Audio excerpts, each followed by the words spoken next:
दोस्तों आज बात करेंगे हम 3 secrets to pro level sharpness in your photos.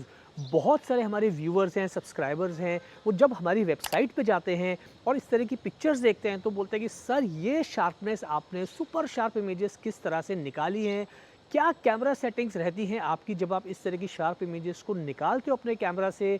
क्या कोई ऐसी कैमरा सेटिंग्स हैं जो हम मिस कर रहे हैं अपने फ़ोटोशूट में, क्योंकि हमें इस तरह की शार्प पिक्चर्स जो हैं वो नहीं मिल पाती हैं। और कई बार हमारे पास में लेंसेज भी अच्छे हैं, यानी कि हमारे पास अच्छे कैमराज हैं, अच्छे लेंसेज हैं, टेक्निक भी हमारी ठीक ठाक है, but we are not able to get such sharp images. तो आज हम बात करेंगे उन कैमरा सेटिंग्स के बारे में जो शायद आप मिस कर रहे हो जाने अनजाने के अंदर।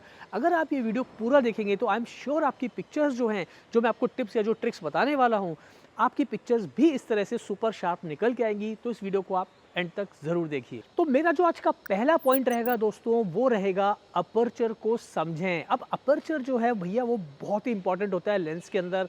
अगर आपको अपर्चर की समझ आ गई तो आप देखेंगे कि आप बहुत आसानी से ना केवल डेप्थ ऑफ फील्ड को कंट्रोल कर पाएंगे बल्कि जो इमेजेस है उसे भी आप अच्छी खासी सुपर शार्प आप अचीव कर पाएंगे। अब देखिए क्या होता है कि कई बार हम जो है 1.8 अपर्चर पे शूट करते हैं या f2 पे शूट करते हैं, 1.4 अपर्चर पे शूट करते हैं, तो वहाँ पर हम बैकग्राउंड को तो ब्लर कर देते हैं जैसा आप स्क्रीन पे देख पा रहे हो, लेकिन यहाँ पर जो है हमारा फोकस एरिया वो थोड़ा सा छोटा हो जाता है, जिससे कई बार अगर आप गलत टाइमिंग पे शूट कर रहे हो या गलत लाइटिंग में शूट कर रहे हो तो वहाँ पर कई बार जो है इमेज आपकी ब्लर बैकग्राउंड के होने के बावजूद भी जो है इमेज शार्प नहीं आती और कुछ इस तरह का जो है आपको फोकस जो है थोड़ी सी इमेज आपकी आउट ऑफ फोकस नज़र आती है। तो यहाँ पर आपको इस बात का ध्यान रखना है कि चाहे आप लैंडस्केप फोटोग्राफी कर रहे हैं या आप स्टूडियो के अंदर पोर्ट्रेट्स निकाल रहे हैं, तो यहाँ दोनों जगह जो आपका स्वीट स्पॉट होना चाहिए अपर्चर का वो होना चाहिए f8 से लेके f11 तक, क्योंकि f8 से f11 के बीच में लेंस का जो कंस्ट्रक्शन है वो बेस्ट तरीके से काम करता है। सारी चीज़ें जो हैं वो इन फोकस आएंगी, स्पेशली जब आप स्टूडियो फोटोग्राफी करें तो इस बात का ध्यान ज़रूर रखें। अब यहाँ पे मैं एक पिक्चर ले रहा हूँ देखिए स्टूडियो के अंदर, और मैंने शूट किया है f8 और f11 के बीच का अपर्चर रखा है। आई थिंक f8 और f9 के बीच में मैंने इमेजेस शूट की हैं और आप देख रहे हैं कि कितनी सुपर स्टैक शार्प इमेजेस मुझे यहाँ पर मिल रही हैं। और चाहे आप पोर्ट्रेट शूट कर रहे हो, फुल लेंथ पिक्चर शूट कर रहे हो, फॉर्मूला यही रहेगा। ऐसे ही अगर आप लैंडस्केप फोटोग्राफी ले रहे हैं, कोई आप मॉन्यूमेंट शूट कर रहे हैं या कोई अच्छा सीनरी ले रहे हैं वगैरह वगैरह, तो यहाँ पर भी आपका जो स्वीट स्पॉट है वो f8 टू f11 के बीच में रहना चाहिए। अभी मैंने एक पिक्चर लिया है, देखिए यहाँ पे वाइड एंगल जूम लेंस को, हालांकि 2.8 का लेंस था, बट मैं जयपुर ट्रिप पे था तो मैंने वहाँ से ये कुछ पिक्चर्स लिए हैं आमेर फोर्ट के। तो आप देख रहे हैं कितनी बेहतरीन शार्पनेस के साथ में हमको ये इमेजेस अचीव हुई हैं। But at the same time आप पूछेंगे कि सर फिर f1.8 या f2 लेंस, f2.8 लेंस का क्या फ़ायदा, क्योंकि महंगे भी आते हैं। तो यहाँ पर तो आपने अपर्चर ऊपर रखने के लिए बोला है। तो देखिए जब आप लो लाइट में शूट करते हैं तो फिर आप वाइड अपर्चर का इस्तेमाल करिए, यानी कि अगर आपको शूट करना है 1.2 पे, 1.4 पे या 1.8 पे या f2 f2.8 पे, तो यहाँ पर जो स्वीट स्पॉट है वैसे तो f2.8 पे अच्छा रहता है, उसमें बैकग्राउंड को ब्लर भी कर पाते हैं और इमेज भी आपकी शार्प आती है, आप फोटो देख पा रहे हैं स्क्रीन के ऊपर। But at the same time जब आप लो लाइट में शूट करते हैं तो यहाँ पर आप थोड़ा सा शटर स्पीड का ध्यान रखिए, यानी कि अगर आप 1.4 पे शूट कर रहे हैं तो आपकी जो शटर स्पीड है उसको आप थोड़ा सा ऊपर लेके जाइए ताकि आप शार्पनेस को थोड़ा सा मैनेज करें। सो अगर आप वाइड अपर्चर पे शूट कर रहे हैं, 1.4 1.8 अपर्चर पे शूट कर रहे हैं, तो भी आपको इमेजेस बहुत ही टेक शार्प मिलेंगी। सो अपर्चर को थोड़ा सा समझने की आपको ज़रूरत है, इस पर अच्छे से पढ़ाई करें। मैंने इस पर कुछ वीडियोज़ बनाए हैं, वो वीडियोज़ आप ज़रूर देखिए, फोटोग्राफी बेसिक्स पे आपके सारे फंडामेंटल्स जो हैं वो बिल्कुल क्लियर हो जाएंगे। अब बात करते हैं हमारे पॉइंट 2 की। तो यहाँ पर आप शटर स्पीड का ख्याल रखें। शटर स्पीड एक बहुत ही इंपॉर्टेंट रोल प्ले करती है आपकी इमेजेस को शार्प बनाने में या आपकी इमेजेस को ब्लर करने में। तो यहाँ पर शटर स्पीड को जो है उसे आपको कंट्रोल करना बहुत अच्छे से आना चाहिए। अगर आपको कैमरा शेक वाले मूवमेंट की वजह से ब्लर इमेजेस से बचना है, या आपको कई बार जो है सही शटर स्पीड ना रखने की वजह से आपकी इमेजेस ब्लर हो जाती हैं, तो यहाँ पर आपको जो है शटर स्पीड कितनी रखनी है वो आपको ठीक से पता होना चाहिए। देखिए कई बार क्या होता है कि हम हैंडल शूट करते हैं और हमारा अगर हाथ भी थोड़ा सा कांप जाता है या थोड़ा सा हिल जाता है तो भी इमेज हमारी ब्लर हो जाती है। अब अगर वहाँ पर शटर स्पीड अगर हम थोड़ी सी बढ़ा देंगे तो अगर थोड़ा सा हैंड हमारा थोड़ा सा कांप भी गया, थोड़ा सा उसमें वाइब्रेशन आ भी गया, तो भी इमेज आपकी काफ़ी स्टेबल आएगी। सो आपको पहले तो समझना है कि शटर स्पीड क्या होती है और शटर स्पीड को हम किस तरह से कंट्रोल कर सकते हैं। यहाँ पर मैं आपको एक छोटा सा फॉर्मूला बताता हूँ, उसे आपको याद रखना है।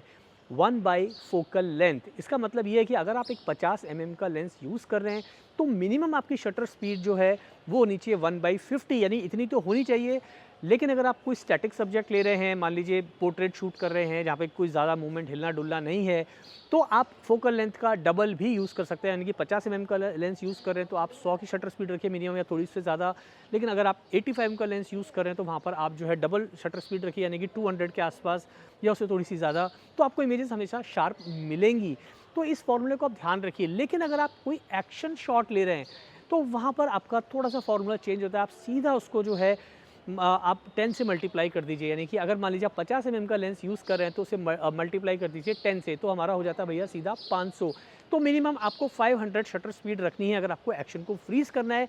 इट डिपेंड्स कि एक्शन कितना फास्ट है या कितना स्लो है, वो आपको देखना पड़ेगा। तो यहाँ पर आपको कुछ टेस्ट शॉट लेने पड़ेंगे। 500 तो रखना ही, कई बार 800, 1000 या उसके ऊपर भी आपको जाना पड़ सकता है। फॉर एग्जांपल यहाँ पे आपको इमेज दिखा रहा हूँ, ये मैंने मॉडलिंग पोर्टफोलियो शूट करने के दौरान अपने एक मॉडल की ली थी, उसे मैंने हवा में उछाला था फुटबॉल के साथ। तो मुझे फुटबॉल भी शार्प चाहिए थी और मॉडल भी जो है हवा के अंदर वो भी मुझे शार्प चाहिए था। तो यहाँ पर आई थिंक मैंने कुछ 800 या 1000 की शटर स्पीड रखी थी कुछ टेस्ट शॉट्स लेने के बाद में। और यहाँ पर मैं यूज़ कर रहा हूँ मेरा आई थिंक 24 to 70 mm का लेंस मैंने यूज़ किया था इसके अंदर f2.8 वाला इस शॉट को लेने के लिए। तो आपको ये ध्यान रखना है कि शटर स्पीड को कैसे किस सिचुएशन में कितना कंट्रोल करना है। एक चीज़ और मैं यहाँ पे बताना चाहूँगा कि और भी अगर आपको शार्प इमेजेस चाहिए, अगर आप मान लीजिए आप थोड़ी स्लो शटर स्पीड पे भी शूट कर रहे हैं तो भाई ट्राइपॉड का इस्तेमाल करिए। जब आप ट्राइपॉड का इस्तेमाल करते हैं तो बहुत सारा शेक अनवांटेड शेक जो है वो कंट्रोल हो जाता है और आपकी इमेजेस काफ़ी शार्प नज़र आती हैं।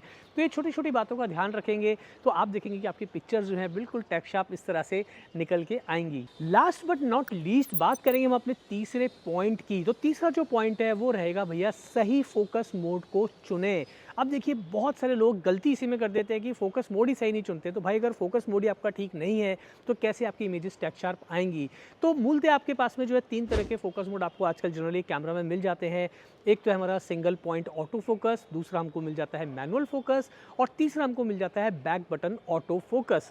तो पहले हम बात कर लेते हैं कि भैया सिंगल पॉइंट ऑटो फोकस की। तो अगर आप पोर्ट्रेट वगैरह स्टैटिक सब्जेक्ट ले रहे हैं तो यहाँ पर आप जो है बिल्कुल सिंगल पॉइंट ऑटो फोकस को यूज़ करिए। यहाँ पर आपको जो है आजकल कैमराज बहुत एडवांस हैं, आपको सीधा जो है आई पे फोकस लॉक होता है और आपकी जब आई पे फोकस लॉक हो गया तो फिर जो है बाकी की चीज़ें अपने आप ऑटोमेटिकली सब चीज़ें शार्प आई जाती हैं।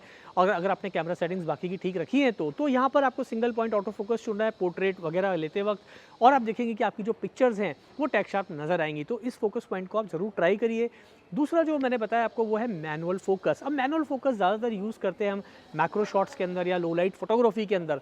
तो आप मैनुअल फोकस से आपका क्या होता है कि पूरा कंट्रोल होता है फोकस पे, आपको किस जगह पे फोकस चाहिए वो आप एग्जैक्टली कर पाते हो। तो अगर जैसे आप देख रहे हो स्क्रीन पे मैं यहाँ पे कॉइन का पिक्चर ले रहा हूँ और मैंने पूरा मैग्नीफाई करके देखिए कॉइन को एकदम पूरा जूम इन करके पूरा मैनुअली फोकस किया है, और जब मैंने इसको पिक्चर को देखा तो आप देखिए कॉइन कितना जो है शार्पली इन फोकस आया है।